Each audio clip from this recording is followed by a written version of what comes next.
ఓం శ్రీ మహాగణాధిపతియే నమః, శ్రీ సరస్వతియే నమః, శ్రీ గురుభ్యో నమః. జై గణేష్ క్రియేషన్స్ ప్రేక్షకులందరికీ స్వాగతం. నేను మీ అనుపమ. కార్తీక పురాణంలో కథలన్నీ కూడా 13వ అధ్యాయంలోకి వచ్చాము. కన్యాదాన ఫలము ఎట్టిదో ఇక వశిష్ఠ మహర్షి జనక మహారాజుతోటి ఇలా చెప్తూ ఉన్నాడు. ఓ జనక చక్రవర్తి, కార్తీక మాసంలో ఇంకను విధిగా చేయవలసినటువంటి ధర్మములు చాలా ఉన్నాయి. వాటిని సావధానుడవై ఆలకింపము. కార్తీక మాసంలో నదీ స్నానము చాలా ముఖ్యము. దానికంటే ఒక పేద బ్రాహ్మణుని కుమారునకు ఉపనయనము చేయుట ముఖ్యము. అలాగే ఒకవేళ ఉపనయనమునకు అగు ఖర్చు అంతా కూడా భరించలేని ఎడల, భరింప సఖ్యము కాని ఎడల, అలా కానప్పుడు మంత్రాక్షతలు, దక్షిణ తాంబూలాది సంభావనలతోటి తృప్తిపరిచి ఫలమును పొందవచ్చు. అలా చేసినా కూడా ఫలము కలుగును. ఇక ఈ విధముగా పేద బ్రాహ్మణుని బాలునికి ఉపనయనము చేసిన ఎడల ఎంతటి ఘోర పాపములైనా కూడా చేసి ఉన్న, ఘోర పాపములు చేసి ఉన్నను, ఎంతటి దుష్కృతములు చేసి ఉన్నను, ఎంతటి వ్యభిచారము, ఎంతటి కొంతమంది మద్య మాంసాలతోటే జీవితం అంతా గడిచిపోతుంది. వ్యభిచారంతో అవన్నీ కూడా నిష్కృతం అవుతూ ఉంటాయి. ఇటువంటి ఉపనయనము పేద బ్రాహ్మణులకు సహాయం చేసిన, అలాగే కన్యాదానము ఎవరింట్లో అయినా, పేద బ్రాహ్మణుల ఇంట్లో కానీ మరి ఇతరుల ఇంట్లో అయినా ఆడపిల్ల పెళ్లి జరుగుతూ ఉంటే అక్కడ వారికి ధనము ఇబ్బందిగా ఉంటే, వస్తు సేకరణ ఇబ్బందిగా ఉంటే సహాయం చేస్తే ఆ కన్యాదాన ఫలితము మీకు కూడా కొంత వస్తుంది. కాబట్టి ఏ పాపం చేసినా ఆ పాపములన్నీ పోవును. ఎన్ని నూతులు తటాకములు త్రవ్వించినను పై చెప్పినట్లుగా ఒక బ్రాహ్మణ బాలునకు ఉపనయనము చేసినందువలన వచ్చు ఫలం నాకు సరితూగవు. అంతకన్నా ముఖ్యమైనది కన్యాదానము. ఇక ఉపనయనము చేసిన దానికన్నా ఇంకా కూడా అంతకన్నా ముఖ్యమైనది ఏమిటి అంటే కన్యాదానము. కార్తీక మాసమందు కన్యాదానం చేస్తే ఎంత విశేషమైన ఫలితం ఉంటుందో. కార్తీక మాసమందు భక్తి శ్రద్ధలతో కన్యాదానం చేసిన ఎడల తాను తరించుటయేగాక తన పితృదేవతలను కూడా తరింపజేసిన వాడగును. ఇతను చేసిన పుణ్యం వల్ల అటు 7 తరాలు ఇటు 7 తరాలు ఉద్ధరింపబడతాయి. అందులోకొక కథ ఇతిహాసం గలదు, చెప్పెదను శ్రద్ధగా ఆలకింపుము. సువీరుని చరిత్రము. ఎవరి సువీరుడు? ద్వాపర యుగంలో వంగదేశంలో గొప్ప పరాక్రమవంతుడు, సూర్యుడు అయిన సువీరుడను ఒక రాజు ఉండేవాడు. అతనికి రూపవతి అగు, సౌందర్యవతి అగు భార్య ఉండేది. చాలా శీలవతి, గుణవతి కూడా. ఒకసారి సువీరుడు శత్రురాజుల చేత ఓడింపబడ్డాడు. ఇక భార్యతో సహా అరణ్యమునకు పోయి ధనహీనుడై నర్మదా నదీ తీరం ఒక పర్ణశాలను నిర్మించుకొని కందమూల ఫలాదులను భక్షించుచు కాలం గడుపుచుండెను. కొంతమంది చాలా గొప్ప స్థితిలో ఉంటారు. ఉన్నట్టుండి ఎక్కడో తెలియని ప్రాంతంలోకి వెళ్ళి అడవిలో అలా కాపురం జీవనము సాగిస్తూ ఉంటారు. అది వారి వారి ప్రారంభం బట్టి జరుగుతూ ఉంటుంది. కొన్ని రోజులకు అతని భార్య, ఈ సువీరుని భార్య ఒక బాలికను కనెను. జన్మిస్తుంది బాలిక. ఆ బిడ్డను అతి గారాభముగా పెంచుచుండేది. క్షత్రియ వంశమందు జన్మించినటువంటి ఈ బాలికకు ఆహారాది సదుపాయములు సరిగ్గా లేకపోయినప్పటికీ చక్కగా శుక్లపక్ష చంద్రుని వలె దినదిన ప్రవర్ధమానమై ఇక దినదినాభివృద్ధి చంద్రుని వలె చాలా చక్కగా ఉందట ఈ అమ్మాయి. అతి గారాభంతో పెంచుచుండెను. అతి గారాభంతో పెరుగుచుండెను. ఆమె చూచువారులకు కన్నుల పండువగా ముద్దులకు మాటలతో చాలా మురిపెంగా పెంచుతూ ఉన్నారంట. ముచ్చటగా ఉందంట అమ్మాయి చూడటానికి కూడా. దినములు గడిచిన కొలది బాలికకు నిండు యవ్వన దశ వచ్చిందట. ఒక దినమున వానప్రస్థుని కుమారుడు ఆ బాలికను చూచి గాంచి ఆమె అందచందములకు పరవశుడై ముగ్ధుడై ఆమెలో ప్రేమలో పడ్డాడట. ఆ బాలికతోటి తండ్రి అయిన సువీరుని వద్దకు వచ్చి తనకిచ్చి పెళ్లి చేయమని ఆ రాజును కోరాడట. అందులోక సువీరుడు ఈ రాజు, ఓ మునిపుత్ర, ప్రస్తుతము నేను కడు బీద స్థితిలో ఉన్నాను. పెళ్లి చేయటానికి, వివాహం చేయటానికి కూడా నా దగ్గర ఏమీ లేదు. అష్టదరిద్రములు అనుభవించుచున్నాను. మా కష్టములు తొలుగుటకు మాకు కొంత ధనము ఇచ్చిన ఎడల తప్పకుండా నా కుమార్తెనిచ్చి నీకు పెళ్లి చేతునని చెప్పగా తన చేతిలో ఒక్క రూపాయి కూడా రాగి పైసా అయినా లేకపోవడము ఈ వానప్రస్థుని కుమారునికి, అలాగే బాలికపై ఉన్న మక్కువతో ఆ ముని కుమారుడు నర్మదా నదీ తీరమున కుబేరుని గూర్చి ఘోర తపము ఆచరించాడట. కుబేరుని మెప్పించి ధనపాత్రను సంపాదించాను. రాజు ఆ పాత్రను పుచ్చుకొని సంతోషించి ఇక తన కుమార్తెను మునికుమారునికిచ్చి పెండ్లి చేసి నూతన దంపతులిరువురిని కూడా అత్తవారింటికి పంపించాడట సువీరుడు. అటుల మునికుమారుడు భార్యను వెంటబెట్టుకొని వెళ్ళి తల్లిదండ్రులను నమస్కరించి అంతకు ముందు జరిగిన వృత్తాంతమంతా కూడా తెలియజేసి ఇక భార్యతోటి సుఖము అనుభవించుచుండెను మునికుమారుని పుత్రుడు. ఇక ఒక పక్క సువీరుడు మునికుమారుడు ఇచ్చినటువంటి ధనపాత్రను తీసుకొని స్వేచ్ఛగా ఖర్చు పెట్టచ్చు భార్యతోటి సుఖంగా ఉండెను. అటులా మరికొంత కాలం గడిచిన తర్వాత ఆ రాజు భార్యమని మరొక బాలికను కనెను. ఆ బిడ్డకు కూడా యుక్త వయస్సు రాగానే మరలా ఎవరికైనాను ధనమునకు మరి అమ్మవచ్చునని ఆశతోటి ఎదురు చూస్తూ ఉన్నాడట సువీరుడు. డబ్బు తీసుకుని వివాహం చేయకూడదు, కన్య విక్రయము మహాపాతకములలో ఒకటి. అలా కన్యను ధనము తీసుకుని విక్రయించడం అనేది అది తండ్రి అన్న స్థానానికి అది తగని పని, కాబట్టి ఇలా ఎవరూ చేయకూడదు. మొదటి కూతుర్ని ఎలాగో ధనం తీసుకుని మరి కన్యను విక్రయించాడు. ఇక రెండవ కూతుర్ని కూడా ఎవరన్నా అధిక ధనం ఇస్తే మరి అమ్ముదామని సిద్ధంగా ఉన్నాడట సువీరుడు. ఒకానొక సాధు పొంగవుడు తపతి నదీ తీరము నుండి నర్మదా నదీ తీరమునకు స్నానార్థమై వచ్చుచున్న దారిలోనున్న సువీరుణ్ణి కలుసుకొని, ఓయి నువ్వెవరవు, నీ ముఖవర్చస్సు చూస్తుంటే రాజవంశీకునిలాగా మరి ఉన్నావు, రాజవంశం నందు జన్మించిన వాని వలె ఉన్నావు, నీవి అరణ్యమందు భార్యాబిడ్డలతో నివసించుటకు కారణమేమి అని ప్రశ్నించగా సువీరుడు, మహానుభావ, నేను వంగదేశంను ఏలుచుండేది సువీరుడను రాజును. నా రాజ్యము శత్రువులు ఆక్రమించుటచే భార్య సమేతముగా ఈ అడవిలో నివసించుచున్నాను. దరిద్రము కంటే కష్టము ఏమీ లేదు, పుత్రశోకము కంటే దుఃఖము మరొకటి లేదు. అలాగే అటులనే భార్య వియోగం కంటే గొప్ప సంతాపము మరొకటి లేదు. అందులచే రాజభ్రష్టునైనందువలన ఈ కారడవిలో సకుటుంబముగా బ్రతుకుచున్నాను. నాకు 2 కుమార్తెలు. అందు మొదటి కుమార్తెను పుత్రికను ఒక ముని కుమారునికిచ్చి తన వద్ద కొంత ధనమును స్వీకరించి ఇక ఆ ధనముతోటి ఇచ్చిన ధనంతోటి ఇప్పటి వరకు కూడా కాలక్షేపం చేస్తున్నాను. ఇక రెండవ కుమార్తెను కూడా ఎవరైనా హెచ్చు ధనమును ఇచ్చి వివాహం చేసుకుంటే మరి వివాహం చేద్దామనే ఎదురు చూస్తున్నాను అని చెప్పగా, ఓయి రాజా, ఎంతటి దరిద్రుడవైనను సూక్ష్మ ధర్మములు ఆలోచింపక కన్య నమ్ముకుంటావా?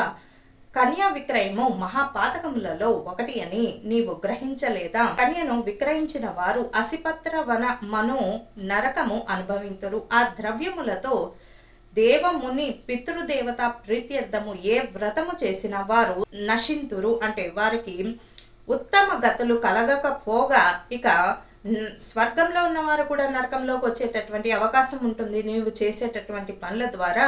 అదియుగాక కన్యా విక్రయం చేసిన వారికి ఇక పుత్ర సంతతి పితృదేవతలు పుత్ర సంతతి కలగకుండా శపింతురు. పితృదేవతల ఆజ్ఞ ఉంటేనే వారు సంతసిస్తేనే పుత్రులుగా జన్మిస్తారు. మరి అటులనే కన్యను ధనమిచ్చుకొని పెండ్లాడిన వారు చేయు గృహస్థ ధర్మములన్నీ కూడా వ్యర్థమగుటయేగాక అతడు మహా నరకము అనుభవించును. కన్యా విక్రయము చేసిన వారికి ఎట్టి ప్రాయశ్చిత్తము లేదని పెద్దలు వక్కానించియే ఉన్నారు కదా. కావున రాబోయే కార్తీక మాసమునని రెండవ కుమార్తెకు నిశక్తి కొలది బంగారు ఆభరణములు అలంకరించి సదాచార సంపన్నునకు ధర్మబుద్ధి గలవానికి కన్యాదానము చెయ్యి. ఈసారి మాత్రము ఎటువంటి ధనాన్ని ఆశించకు, ఏమీ కూడా స్వీకరించకు. నీకు కలిగినది ఇచ్చి ఆ అమ్మాయికి వివాహం చేసి పంపించేయి. మంచి సదాచార సంపన్నునికి వివాహం చెయ్యి. అటుల చేసిన ఎడల గంగా స్నానం మొన్నరించినంత ఫలము కలుగుతుంది. అశ్వమేధ యాగము చేసిన ఫలము పొందుటయేగాక ఇక మొదటి కన్యను అమ్మిన దానికి పాప ఫలము కూడా తొలగిపోవను అని రాజుకు హితోపదేశము చేయగా, అందులక రాజు సువీరుడు చిరునవ్వు నవ్వి, ఓ మునివర్య, దేహసుఖము కంటే దాన ధర్మం వల్ల వచ్చిన ఫలము గొప్పదా?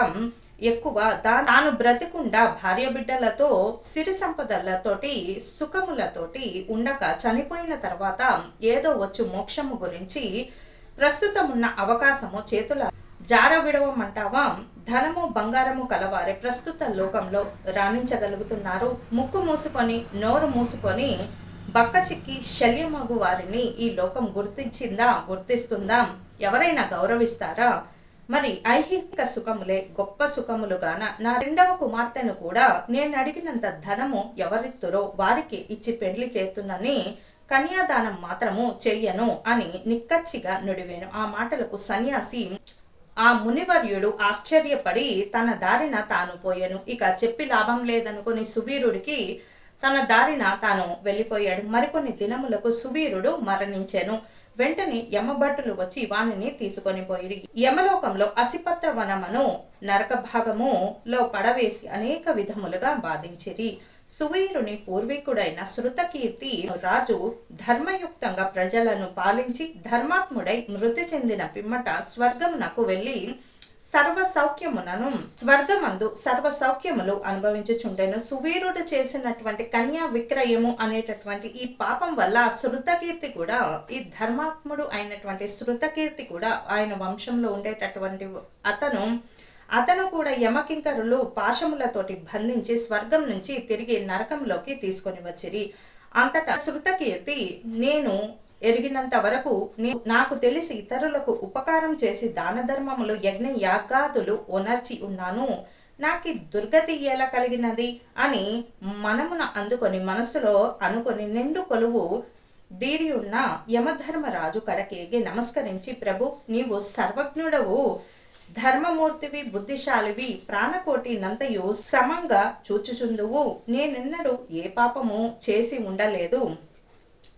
ఉండలేదు, నన్ను స్వర్గలోకము నుండి నరకం నాకు దోడుకొని వచ్చుటకు కారణమేమి, సెలవీయుండు అని ప్రాధేయపడెను. అంత యమధర్మరాజు శృతకీర్తిని గాంచి, శృతకీర్తి నీవు న్యాయమూర్తివి, ధర్మాత్ముడివి, చక్కగా మంచిగా రాజ్యం పాలించి చనిపోయిన తర్వాత స్వర్గానికి వెళ్ళి తిరిగి నరకంలోకి వచ్చావు, మరి ధర్మజ్ఞుడవు, నీవు ఎటువంటి దురాచారము గాని చేసి ఉండలేదు, అయిననేమి నీ వంశీయుడవు ఈ సువీరుడు అనే రాజు మాత్రం తన జ్యేష్ఠ పుత్రికను ధనమునకు ఆశించి అమ్ముకొనెను. మొదటి పుత్రికను అలా అమ్ముకున్న చక్కగా ఉన్నదాంతోటి వివాహము కన్యాదానం చేయక కన్యా విక్రయం చేశాడు. కాబట్టి ఇక కన్యను అమ్ముకునే వారి పూర్వీకులు ఇటు 3 తరాలు అటు 3 తరాలు వారు కూడా ఎంతటి పుణ్యాత్ములైనను పుణ్యపురుషులైనను ఇక ధర్మాత్ములైనను ధర్మాత్ముడవని నేను ఎరుగుతును గాని నీకొక ఉపాయము చెప్పుదును.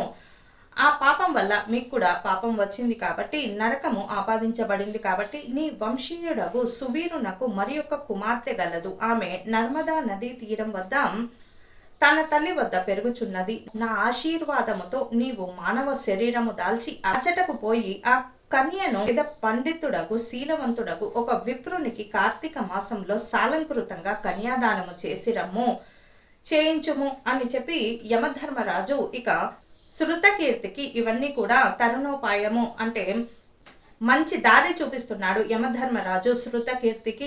అటులా చేసిన ఎడల నీవు నీ పూర్వీకులు సువీరుడు మీ పితృగణములు అంతా కూడా స్వర్గంలోకి ఏగుదురు, స్వర్గంలోకి వెళ్ళవచ్చు. కార్తీక మాసంలో సాలంకృత కన్యాదానం చేసిన వాడు మహాపుణ్యాత్ముడగును. అలాంటి వారు మహాపుణ్యాత్ములు. పుత్రికా సంతానం లేని వారు తన ద్రవ్యములతో కన్యాదానం చేసినను లేక విధి విధానముగా ఆంబోతునకు వివాహమునర్చినను కన్యాదాన ఫలమొచ్చును, కలము అబ్బును. కనుక నీవు వెంటనే భూలోకమునకు ఏగి నేను తెలియజేసినట్టులా చేసి రమ్ము. ఆ ధర్మ కార్యం వలన నీ పితృగణమంతా కూడా తరింతురు, పోయి రమ్ము అని పలికెను యమధర్మరాజు. శృతకీర్తి యమధర్మరాజుకు నమస్కరించి సెలవు తీసుకొని నర్మదా నదీ తీరమున ఒక పర్ణ కుటీరంలో నివసించుచున్న సువీరుడి భార్య అతని కుమార్తెను చూసి చాలా సంతోషపడి, మరి వీర వంశస్థులే కాబట్టి ఆనందపడి ఆమెతో యావత్తు జరిగిన విషయాలు వివరించి కార్తీక మాసంలో సువీరుని రెండవ కుమార్తెను సాలంకృత కన్యాదాన పూర్వకముగా ఇక చతుర్వేదములో చదివిన ఒక బ్రాహ్మణ యువకునికిచ్చి అతి వైభవంగా వివాహం చేశాడట శృతకీర్తి. అటుల కన్యాదానం చేయటం వలన సువీరుడు కూడా ఇక పాప విముక్తుడై స్వర్గంలోకంలో ఉన్న పితృదేవతలను కలుసుకొనెను.